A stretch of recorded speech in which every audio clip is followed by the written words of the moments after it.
Hey guys, DJ here at Top Deck with a Yu-Gi-Oh! Deck profile. Today I'm going to be talking about Igknights, which is one of the cooler themes from the new set, Clash of Rebellions in my opinion. It's a deck that I thought had a lot of promise, just the ability to fill up the field, put 8k out easily, and just do a lot of other cool things, which generally come with having a field full of monsters for free. It was really enticing. The way the deck ended up working out was pretty disappointing to me actually, because it ended up playing more like just an FTK deck, as you can see with these Royal Magical Libraries right on top. But it is real degenerate, and it's pretty strong when you're allowed to do what you want, so I think it's a pretty cool deck and wanted to share. First we got 3 Royal Magical Libraries. If you open Library and it doesn't get Veilered, you will almost certainly win the game. Like, not just Veilered, obviously. If you go second and it just gets interacted with at all, it's a problem. But if this guy sticks in play, you're probably going to win. Counting the Ignites as spells for it, since obviously you're going to play them as pendulums 9 times out of 10, especially if this guy's in play just 100 times out of 100. You play like 3 other non-spell cards in the deck at that point. So you're going to just get to draw. And eventually you're going to find some way to either lock your opponent out via cards like Tyrant's Throws, or just set up a gigantic board with plenty of ways to keep playing next turn. So, 3 Library. For our Ignite monsters, we aren't playing the full 18 that you could possibly play. We're only playing 14, but we have 3 of each level 4, 3 Templar, and 3 Paladin. These guys are just the most important ones. 4 is the most important level in the deck, and these guys are super key because they let us make number 86. Then we have 3 of each of the big ones that can be searched by Summoner's Art, 3 Margrove, and 3 Gallant.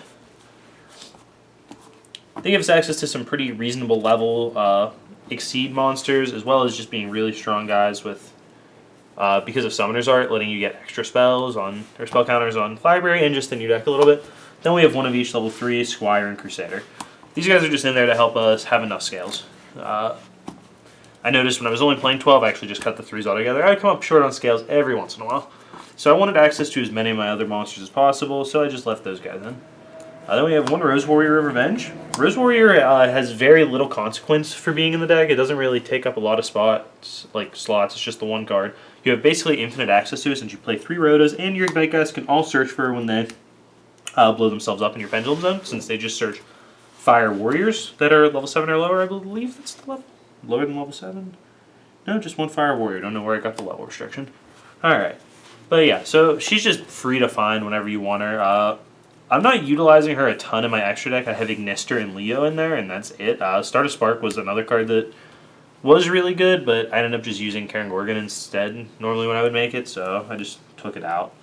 But yeah, it's really low consequence to play the card, and it has a couple of decent applications, so it seemed worth a slot.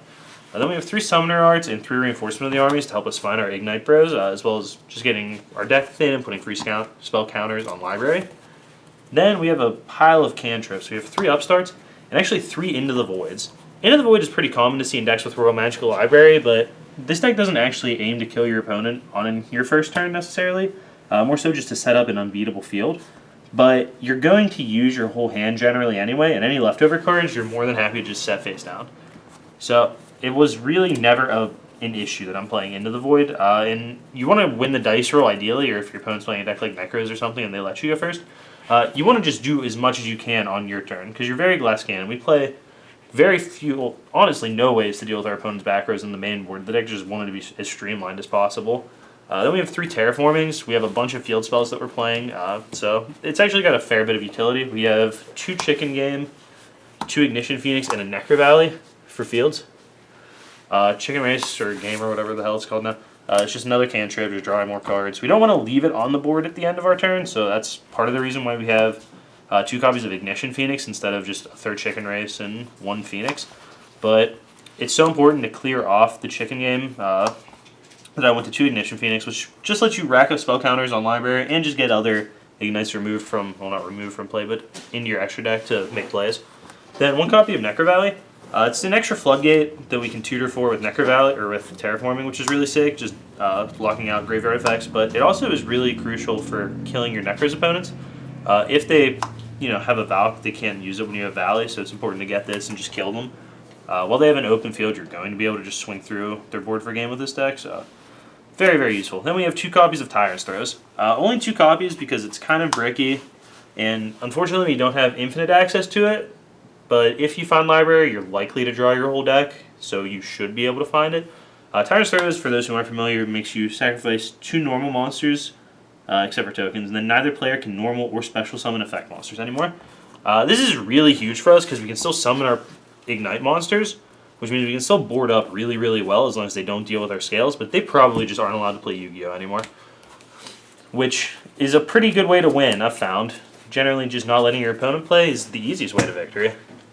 But that's the main board. Your goal, like I said, is to go first. Hopefully you see library. If not, you're just going to chain Igknight guys and end up with some sort of massive board, hopefully backed by Tyrant's Throws or Necro Valley, or in the most ideal world, both. The deck's very linear, very one-dimensional. We do have some game in our extra deck, which I'm just going to go through now. Our 2 Synchro monsters that we play are Leo and Ignister Prominence. We could also play Stardust Spark, like I said, or you could play a level 7, though. I don't find any of them super enticing because I don't want to kill my scales with a Black Rose. Though Black Rose Moonlight's not the worst card ever. So, yeah, I mean, there could be some consideration to that. But these are the 2 I chose to play with. Ignister is just so good when you're dealing with a field if you want second and you have to fight through cards. And if you can play Leo backed by, like, I don't know, just a big field against a deck like Burning Abyss, like, they're going to have such a trouble dealing with Leo. Then we have Volcasaurus and Durendal and Shark Fortress for rank 5s. These guys are all just very good. They do very different things. Well, kind of. Vulcan and Shark Fortress both kill our opponent, and Durendal prevents them from doing things. We also have 1/6. I guess I forgot to mention, if I'm going in level order, we have 1 copy of M7. M7 is just so good.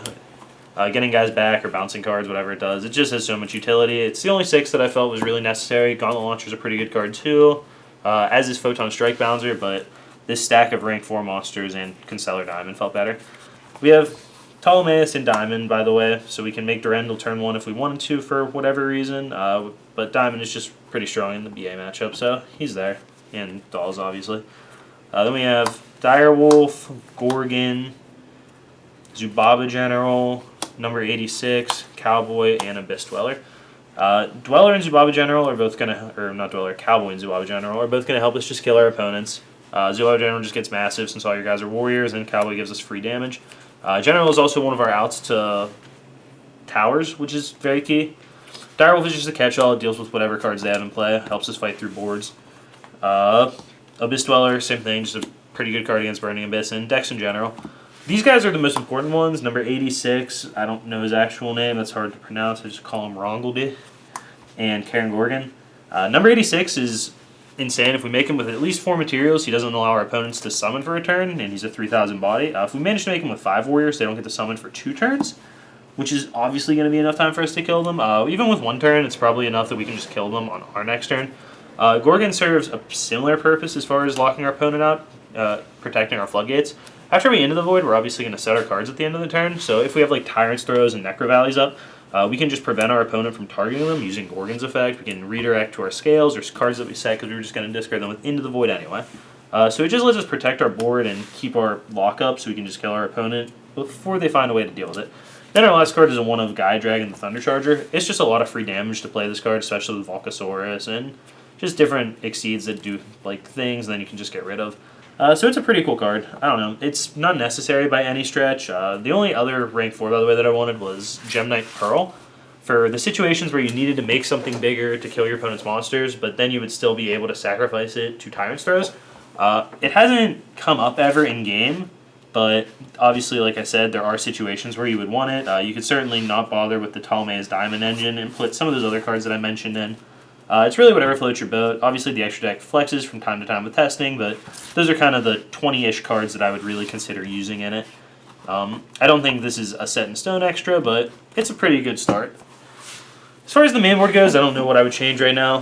The deck's made me pretty happy. One card that I considered for a long time was Summoner Monk because you just want to see Library turn 1 so badly. But if you use a Monk to summon Library, then you're never able to make a number 86, if that's the line you needed to go with to floodgate your opponent. You are able to make Key Beetle if you made 2 Summoner Monks, though, which is interesting as far as protecting Tyrant's Throws goes. I mean, if you've played against Key Beetle Emptiness, you can imagine how infuriating it would be to not be able to normal summon either. But it just takes up a lot of resources from your hand and a lot of field space, so I don't know how much I like that. But, again, finding Library is basically an auto-win. You have almost all spells in your deck, so it is pretty sick. But yeah, that's the deck. It's super linear, but it's a ton of fun to play with, especially if you like just drawing cards. You spin your wheels doing a whole lot of nothing for the most part, and then just pendulum 5 guys or 4 guys. But I mean, if you're into that, it's an awesome deck. I'm into that, so it gets there for me. In general, let me know what you guys think of Igknights. If you think the deck has what it takes to be competitive, I certainly do, though I don't know if it's going to be like the best deck by any means. I do think it's a very strong deck, and it's a good kind of rogue pick right now. People aren't really expecting the deck. They're not really prepared for it. It is weak to Burning Lake, but you want to go first and just set up an unbeatable board, so hopefully they just don't get the opportunity to Burning Lake you. Other than that, though, it's fine going first if you can set up against basically every deck in the meta right now. It does have a lot of trouble going second, though, and I'm not exactly sure how to fix that because I don't really want to play Typhoons because they're just so bricky, and it's just kind of a crapshoot. You do auto-lose to Mistake Game 1 if you play against someone who flips it on your first turn, so be wary of that. I guess not auto-lose. You could have a really nutty draw where you can play some spells on the library, draw a million cards, and then just pendulum out a board. So you don't auto-lose, but the game is very difficult to win through Mistake for you. You do have a million dead cards either way. But it's not the end of the world, I guess, now that I'm thinking about it. But the deck's pretty cool. So let me know what you guys think down below. Let me know any changes you would make, any suggestions you have, Igknight builds you guys have messed with, or if you have any questions about playing the deck. There's going to be lots more Yu-Gi-Oh! Content coming soon, so make sure to like the video and subscribe to our channel so you can be kept fully up to date, and I will see you guys soon.